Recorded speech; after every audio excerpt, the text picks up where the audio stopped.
This is the story of Colin Ireland, aka the Gay Slayer. Jobless and going nowhere in life at 39 years old and contemplating his next career move, Colin Ireland made a New Year's resolution to become a serial killer. Over the course of 3 months, 5 innocent men would die at the hands of this cold and calculated killer. What was his motive for murder? Was the quote-unquote gay slayer made into a monster, or was he born to kill? Let's take a deep dive into his life and find out. Ireland's life and crimes give us a unique insight on the mind of a serial killer. Colin Ireland was born on March 16th, 1954, and from day one, his life would be full of failure and disappointments. Ireland was raised by his 17-year-old mother and maternal grandparents in Dartford, Kent. He never knew his biological father. His father wanted no part in raising him and left his mother before Colin was even born. His mother worked low-skilled, minimum-wage jobs. Colin's formative years were not so picture-perfect, to say the least. Colin grew up in poverty and would often have to move houses due to being evicted. He was never able to settle anywhere and make many friends because of this. Colin would recall himself in childhood as a thin, lanky little runt, always getting the worst of it from the schoolyard bullies. He was always the new kid and always getting picked on. By adolescence, Ireland was constantly in trouble of his own making, logging convictions for theft, burglary, and blackmail while still in his teens. In 1970, at the age of 16, Colin was miserable. He was unhappy with both his schooling and his home life, so he moved to start fresh in London, where he committed his first crime. He needed money to get to London, so he stole £4 and got caught. He was issued with a fit person order and sent to Finchdon Manor School in Kent. This was a school for boys with intelligence and emotional problems. Yet again, Colin was constantly being bullied and teased by his classmates. One day, in a fit of frustration and rage, Colin said, "Screw this," and set fire to one of the boys' belongings and ultimately got expelled from that school. Now homeless and broke, Colin immediately runs away to London once again. He begins to rob again to survive and eventually gets caught. He gets sent to Hollesley Bay, a British reform school for youths that provided therapy and vocational training. Ireland hated his time there, and early one summer's morning managed to escape and run away. It was not long before he was caught by the police and sent to serve the remainder of his sentence from 1971 to 1972 in the far stricter reformatory school of Rochester and Grendon, where he served 2 terms. At age 18, Colin had been released from the reformatory and he finally met his first girlfriend. It didn't last long before Sis picked up on the fact that Colin was a scrub and left him. Fast forward 3 years. It's now December of 1975. Ireland was found guilty of 2 counts of burglary, stealing a car, and damage to property, and was sentenced to 18 months in prison. Colin gets out in November of 1976 and went to live in Swindon, where he met his second girlfriend and began his first sexual relationship. His girlfriend was 5 years older than him and a mother of 4 children. They lived together for a few months and planned to marry, although they never did. Fast forward another 2 years, Ireland was found guilty of demanding with menace. So I had to Google the meaning of that, and for those who don't know, it's a British law, which pretty much just means give me your money or I'll hurt you. He was then sentenced to a further 18 months in prison. This guy was just constantly in and out of trouble for most of his life, it seems. In 1980, He was sentenced to 2 years for robbery. In 1981, he served 2 months for attempted deception, which pretty much just means he attempted a crime and he failed and got caught. Job-wise, Colin couldn't hold one down to save his life. He took whatever temporary work he could find, including working as a volunteer fireman, a restaurant chef, a volunteer at a homeless shelter, and a bouncer at various bars and even a gay nightclub. In 1981, during Colin's time working as a chef in London, he met a lady named Virginia Zammit. Colin really liked the older ladies with children, it seems. Perhaps due to his depressing childhood. Virginia was 36, 9 years older than he, and had a 5-year-old daughter. Virginia got into a terrible car accident at age 24, which left her paralyzed and wheelchair-bound. Just 1 year later, Virginia and Colin were married and had moved to estate housing in Holloway. At this point in his life, Colin has really transformed his physique into the scrawny little nerd he was to a 6-foot-tall dude. Ironically, he was known to the locals as a gentle giant.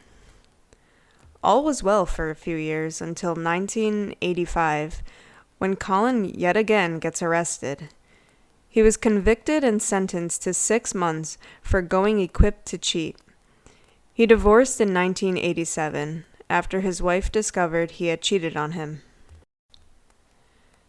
2 more years go by, and Ireland meets another woman with children. Her name is Janet Young.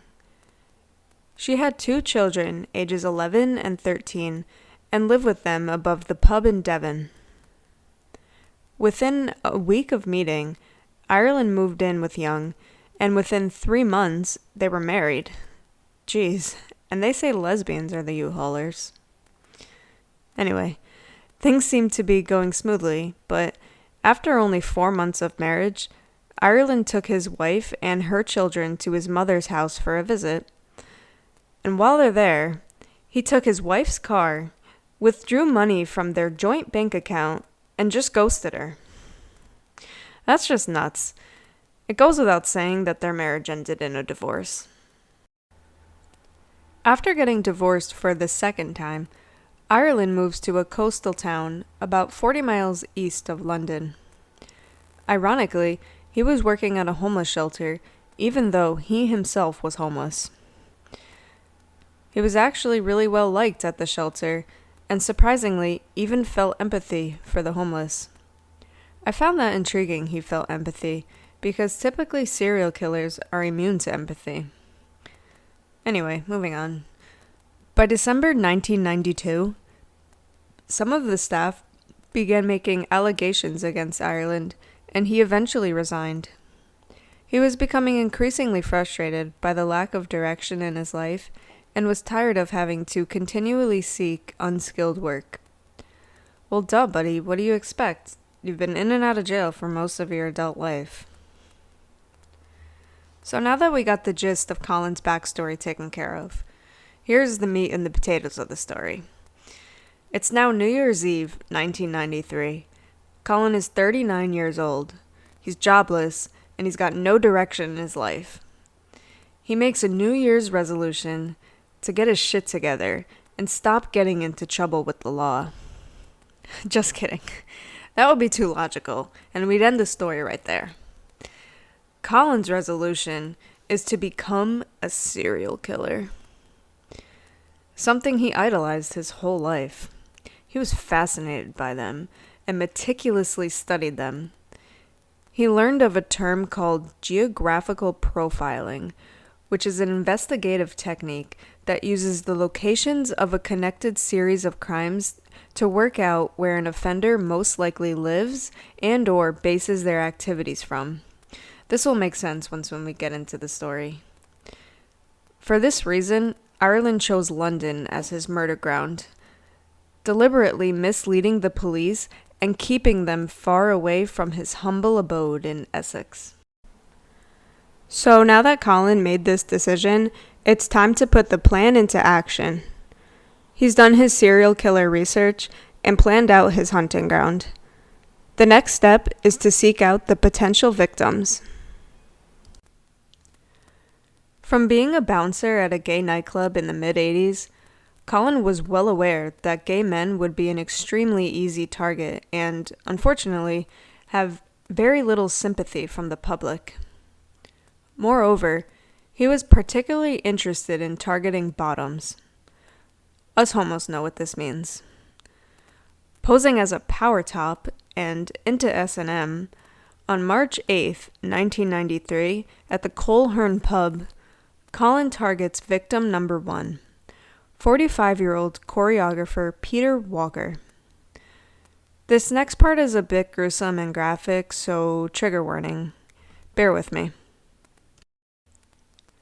Walker approaches Ireland at the pub, and the two hit it off and take off to Walker's place for the night.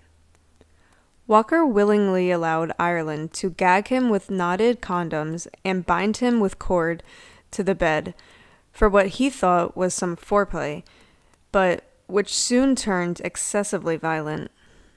Ireland had come prepared with a murder kit, containing some cord, a knife, a pair of gloves, and a change of clothes. Once Peter was helpless, Ireland used a dog lead, a belt, and his fist to give a vicious beating, and then, at the height of his rage, pulled a plastic bag over Peter's head and killed him by suffocation. Killing him wasn't enough. After he died, Colin took a lighter to Peter's pubic hair just to see what it smelt like. Colin then spent some time cleaning the mess he made and removing any items that may have connected him to the crime. As Colin was cleaning, he stumbled upon Walker's HIV medication. This discovery sent an uncontrollable burst of rage through his spine, so much so that he forced a condom into the dead man's mouth and another into his nostril. He also positioned 2 teddy bears in the 69 position on the bed next to Walker's body. In order to not raise any suspicion, Colin waited until the next morning to head home. He disguised himself as an early morning rush hour commuter. Colin hops on the train and heads back to his home whilst disposing of his clothes, gloves, and shoes out the window of the train. 2 days later, and with Walker's body still undiscovered, Colin decides to make a phone call to a local London newspaper to say he was concerned about the dead man's dogs left unattended in the flat. He also admitted it was my New Year's resolution to murder. He gave them the address to check up on the dogs, and sure enough, police discovered Peter Walker's body. Given the nature of the crime scene, the police assumed this was just an S&M game gone wrong and attempted to reach out to the LGBT community for some help. The community was not willing to help them for 2 big reasons that still, sadly enough, stand true to this day. One being law enforcement and the LGBT community do not have the best relationship, to say the least. They overlook crimes and often ignore gay-related abuse. Perhaps one of the most well-known examples of this rocky relationship is the iconic 1969 Stonewall Uprising in New York City's Greenwich Village neighborhood. On the upside, however, police departments in both major cities and smaller jurisdictions have made significant progress in meeting the service needs of LGBTQ communities in recent years through better training. Anyway, the second major reason the community was apprehensive to help was because just 1 day before Walker's body was found, a new law had been passed in the UK, making S&M between consenting adults illegal. No gay man was willing to come forward with this information because they were afraid to be prosecuted, and rightfully so. After a 2-month hiatus, after the hype of Walker's death had subsided, Ireland returned to the gay pub to seek his next victim. The unlucky man was 37-year-old librarian Christopher Dunn, who told Ireland he liked to be dominated and invited him back to his flat in Wealdstone. After watching an S&M video, being the total power top he was, Ireland told Dunn to go get ready. He found Dunn laying face down in the bedroom, naked except for a studded belt and a body harness. With Dunn bound and unable to move due to his feet being tied up and handcuffs around his wrist, Colin forces Dunn to hand over his bank card and PIN number. Since he meticulously studied serial killings, he knew that he had to throw away the gloves and shoes he was wearing each time he killed. As an unemployed scrub with no money, Ireland needed to get the money elsewhere. After obtaining the card and PIN, Ireland starts violently beating Dunn and holds a lighter flame to Dunn's testicles, before suffocating him to death by stuffing pieces of cloth into his mouth. And just like with the murder of Peter Walker, after cleaning up the crime scene, he stayed until he felt it was safe to leave. He then got rid of the gloves and shoes he had worn and went to Dunn's bank and withdrew £200 from his account. 2 days after the murder, one of Dunn's close friends found his body. And once again, the police just assumed it was a sex game gone wrong and didn't immediately link the Dunn and Walker deaths. A few days later, Colin makes an anonymous call to the police, ridiculing them for their failure to link the two crimes. Ireland's thirst for murder was becoming increasingly intense, as he only waited 6 days after the Dunn killing before returning to the Coleherne pub for his third victim. He's really in his groove now. He goes to the gay bar, picks up innocent gay men who are into S&M. He goes back to their apartment, robs, kills them. Sicko. Texas native Perry Bradley III, who was 35 years old and the son of a serving United States congressman, met Ireland at the pub on June 4th, 1993. Now remember, Ireland specifically picks up men who are submissive and into S&M. Bradley told Ireland he wasn't into S&M. However, he was a closeted homosexual, which may have played a part in him being persuaded to take Colin back to his flat that night. Once Perry was helpless, Ireland again used torture methods to get his bank card information. He threatened to torture him with a cigarette lighter if he didn't comply. Colin then strangled Perry with a noose while Perry was asleep. And again, Ireland meticulously cleaned and removed anything in the flat which could incriminate him before leaving the next morning. On June 7th, police found the corpse of Perry Bradley III. When they found his body, there was a plastic doll lying on top of him in a sexual position. Once again, authorities assume it's just a sex game gone too far. Colin, becoming increasingly frustrated by the fact he wasn't getting the quote-unquote fame he was hoping for, again phoned the police to taunt them. He told them, "I did the American. You've got some good leads on my identity from clues at the scene." Detectives were inclined to disagree, but they worried more about the anonymous caller's stated desire to become a serial killer. He had studied the FBI manual for details of technique and the minimum required body count. "I know how many you have to do," he said. And for the record, the minimum death toll to be classified as a serial killer is 3 to 5 people killed in separate incidents over a period of more than 30 days. His next anonymous call to police was almost a plea for detectives to catch him. "Are you still interested in the death of Peter Walker?" he asked. "Why have you stopped the investigation? Doesn't the death of a homosexual man mean anything?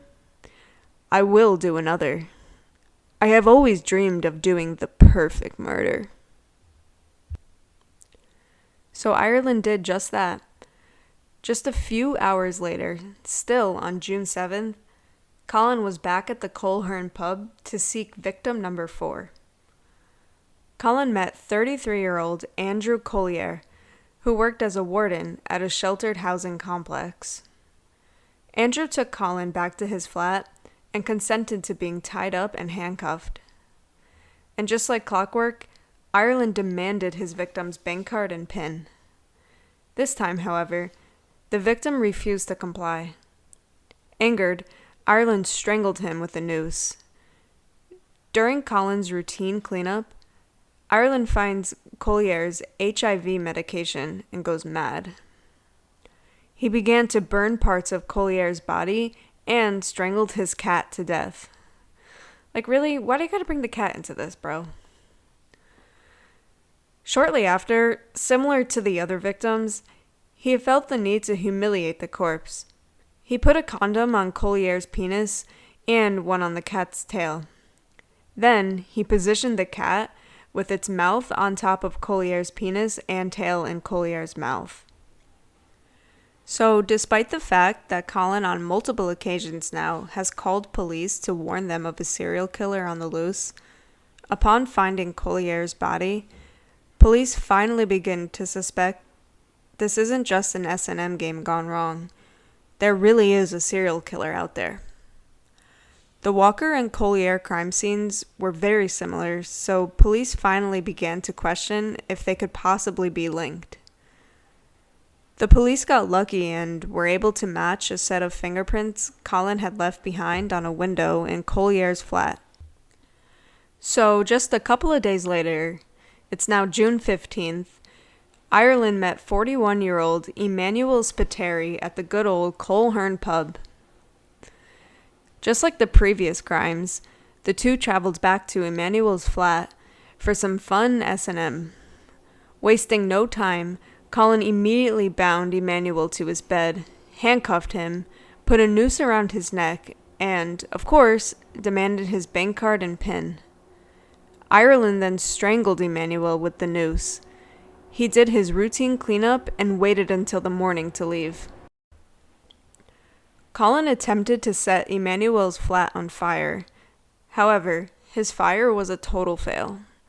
It went out shortly after and didn't even expand from Emmanuel's bedroom. Again, Ireland rang police to give them hints on what to look for. He asked, "Have you found the body in southeast London yet? And the fire?" A couple days later, Spiteri's landlady calls the police to report his death. So finally, the police connect all 5 murders, and word gets out there's a serial killer on the loose targeting gay men.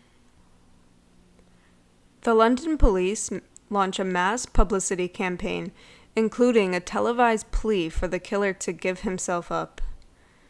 Detectives learned that Spiteri had traveled by train with a heavy-set man from blurry images picked up by a security camera. The photos get published, and the gays come out of the woodwork saying they've had meetings with a man matching the suspect's description. After a huge publicity campaign and a press conference was held, Detective Superintendent Ken John says 5 gay men have been murdered and their cases are definitely linked. John asked the gay community to be alert and keep tabs on their friends' whereabouts if they went out with a stranger.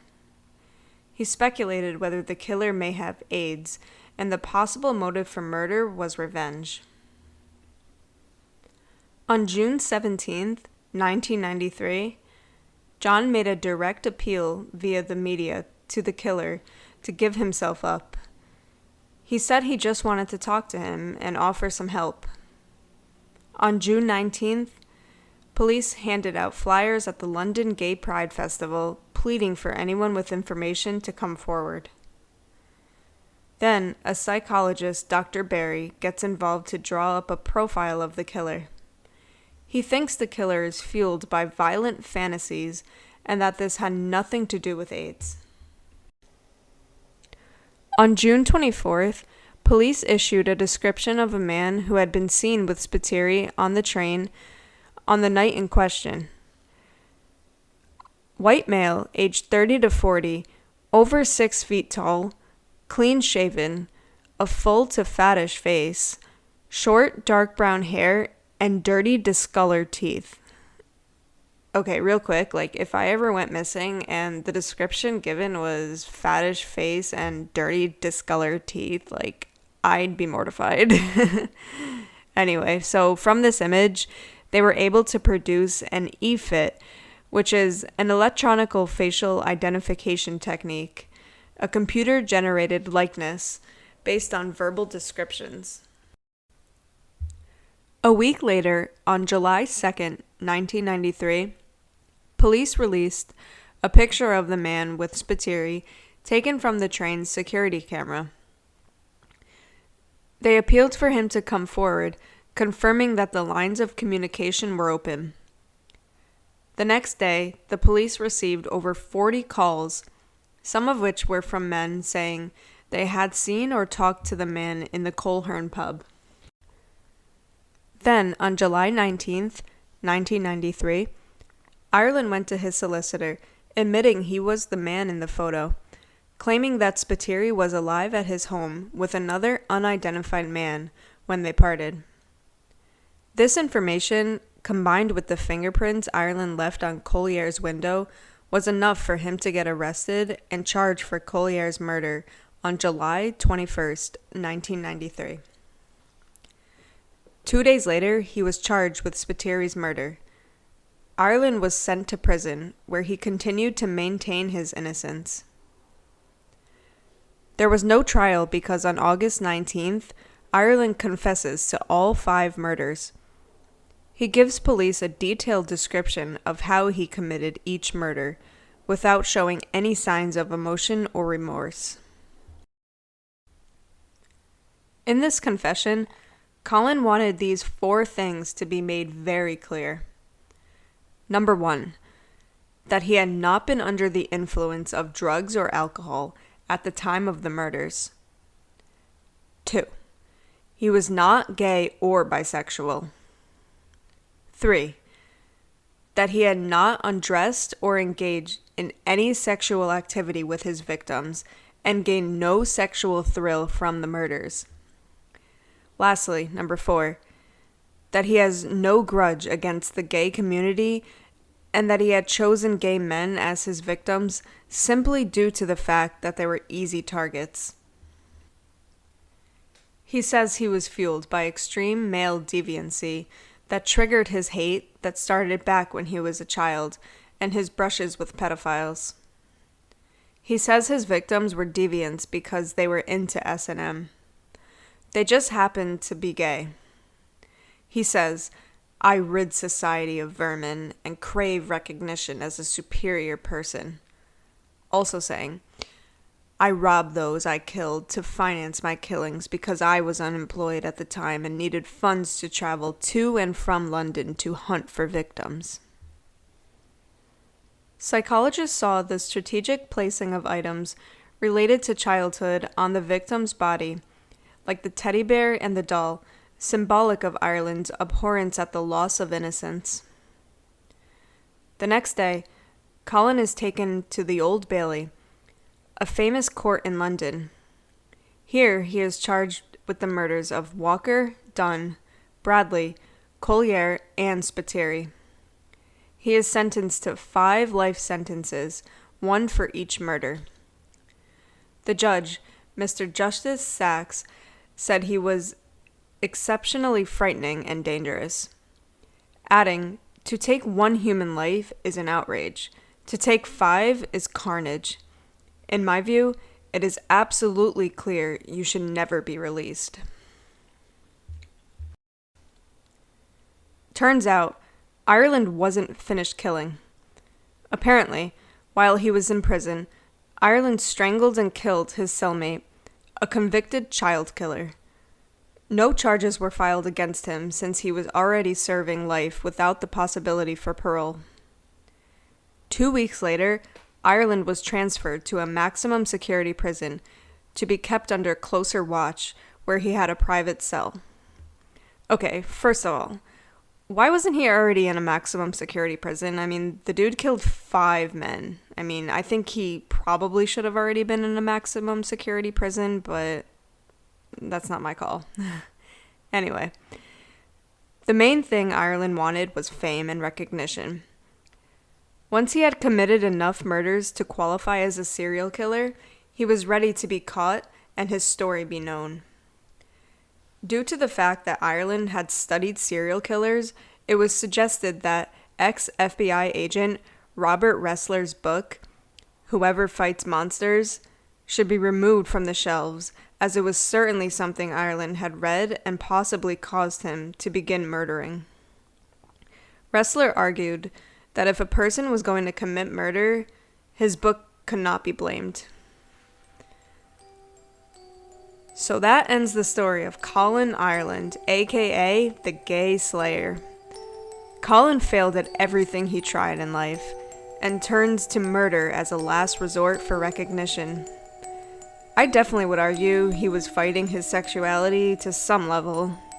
He specifically made it a point to claim he wasn't gay or bisexual. However, I believe he was in denial. What are your thoughts on this case? I'd love to hear from you in the comments below. Thank you for watching, and I'll see you in the next one. Bye.